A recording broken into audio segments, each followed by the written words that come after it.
ஒருவன் லைலத்துல் கத்ருடைய இரவை அடைகிறான் என்பதை அவன் எப்படி அடையாளத்தை கொண்டு ஓரளவு முடிவு செய்ய முடியும்? அல்லாஹ்வுடைய தூதர் ஸல்லல்லாஹு அலைஹி வஸல்லம் சொன்னார்கள், லைலத்துல் கத்ருடைய இரவை நீங்கள் அடைந்தால், அல்லாஹ்வுடைய தூதருக்கு முன்னால் அந்த இரவை பற்றி பேசப்படுகிறது. அல்லாஹ்வுடைய தூதர் சொன்னார்கள், அந்த இரவில் சந்திரன் இருக்கும். ஒரு பவுலை பாதியாக வெட்டினால் எந்த அமைப்பில் இருக்குமோ, ஒரு பவுல் அதை பாதியாக வெட்டினால் எந்த அமைப்பில் இருக்குமோ அந்த அமைப்பில் அந்த இரவுடைய சந்திரன் இருக்கும்.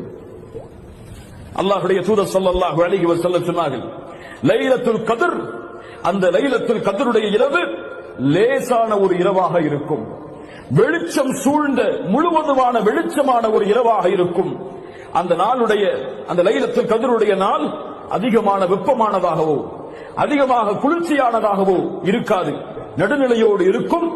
அந்த நேரத்திலே சூரியனுடைய, காலை நேரத்தின் சூரியனுடைய அந்த சிகப்பு நிறம் கொஞ்சம் கம்மியாக இருக்கும் என்று அல்லாஹ்வுடைய தூதர் ஸல்லல்லாஹு அலைஹி வஸல்லம் அவர்கள் சொன்னார்கள்.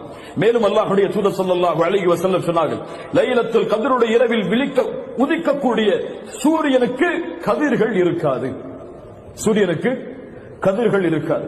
இந்த அடையாளங்கள் தான் அல்லாஹ்வுடைய தூதர் ஸல்லல்லாஹு அலைஹி வஸல்லம் சஹீஹான அடிப்படையில் இன்னும் சில அடையாளங்களை சொன்னார்கள்.